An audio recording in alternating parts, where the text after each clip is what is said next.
There is no perfect friend. For a long time of my life, I've been living on this myth, thinking to myself, hey, I gotta find this 100% congenial friendship. We can do everything together. He's gotta be into sports, preferably football or soccer, whatever you call it in your part of the world. You've gotta share the same core values, a similar philosophy of life. You gotta have the same taste for movies, no Marvel. He's gotta be into international affairs, because why wouldn't anybody? And he's gotta be funny, full of empathy, passion for life, like wow, perfecto. No, your head is in the clouds. You think you live on Pandora. There is no perfect friend. But what there is in real life are friends that are trustworthy, caring, easy to get along with, despite not sharing everything in common with you.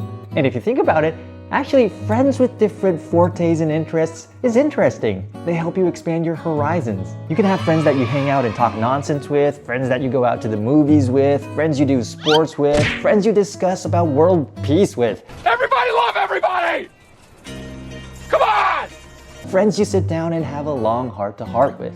There is no single perfect friend, but you can have lots of friends.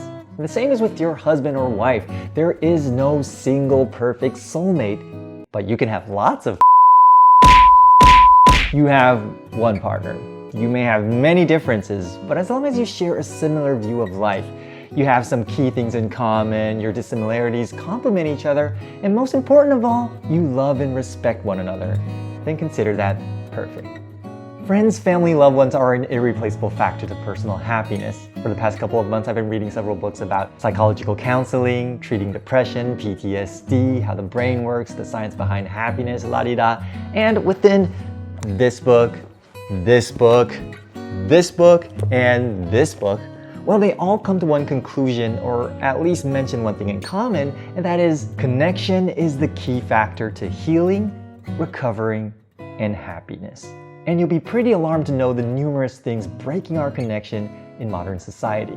People who are sick are found to recover faster and better if they are surrounded with love and affection and have a sense of belonging. On the contrary, for those who don't, the death rate is significantly higher than those who do. People who are happier are more creative, they have more insights, and thus are more likely to be successful. And once again, it all comes down to this one crucial factor: connection. Research shows that even the slightest positive interaction, say a smile from the cashier when you're buying coffee, well, that can generate a huge impact. There is no such thing as the perfect friend, but you can have lots of imperfect yet loyal friends. By the way, nobody's perfect, right? But if you are looking for a good friend, or if you're trying to somehow evaluate your friendship, then here are some basic guidelines. So I was listening to my friend's podcast, Nice Lemon, and they were talking about the certain traits of a good friend. I really liked that episode, by the way. So I asked them about it, I did some of my own research, and I fell in love with this article from Psychology Today. Well, fall in love with is kind of an overstretch, but it's a great article. So traits of a good friend roughly falls into 3 categories: integrity, caring, and congeniality. And here are some questions you can ask yourself concerning whether you are a good friend with integrity. First of all, am I trustworthy? Do you keep your promises, or do you often stand your friends up and stuff? Am I a decent person? Do you heartfully applaud your friends when they're doing great in life, or do you get jealous? Can I keep a secret? Or do you find yourself always spilling the beans behind your friends' backs? That's integrity. As for caring, ask yourself, do I show empathy to my friends? Are you supportive? Do you try to understand what your friends are going through? Or are you just indifferent? Because that kind of speaks for itself. Another question you should ask is, do I make my friends better people? This means not criticizing, but actually giving your honest opinion whenever you feel there's a need. Now, this can be tricky though, because there is a thin line between being judgmental and helpful. But the heart knows. The heart always knows where your opinion comes from. I love you, I love you, I love you! And ask yourself, am I a good listener? Do you really listen to your friends, or do you just wait your turn to speak whatever you have to say? Those are some questions concerning caring. As for congeniality, easy. Am I fun to be around? You don't have to be the jester of the crowd to be fun, although humor is with no doubt a great social lubricant. But easily put, do your friends enjoy your company, or do you always rain on everybody's parade? Also ask, am I confident?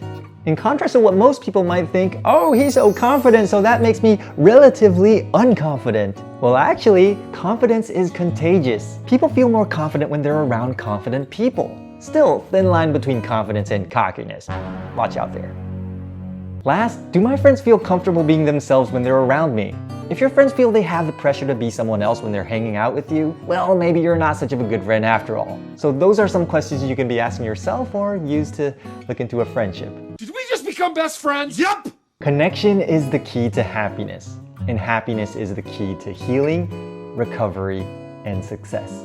According to research, the number of friends the average person has peaks at the age of 25. You have the most friends when you're in your mid-20s. And after that, it declines like a landslide, which isn't necessarily a negative thing, it's just that people tend to spend more time on people who are beneficial to them or to their families. So it's kind of like, from a more realistic point of view, choosing where to invest your time and attention. But it does get harder for people to make new friends, especially loyal friends once they hit their 30s and 40s. And so it does take a deliberate effort to make that step out. It does take a deliberate effort to maintain and expand your social network, your connections. Friendships just don't sit and lie and last forever. You need to build it. You need to nourish it. I bet a lot of you have this experience. You get in contact with your best friend back in school days, but now it's just not the same anymore.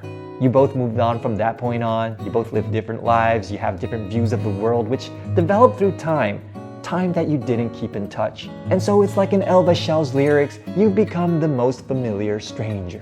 She was actually singing about lovers, but you get the idea. Connections are vital to our lives, and connections require our deliberate efforts to maintain. Love you all. God bless you all. Peace.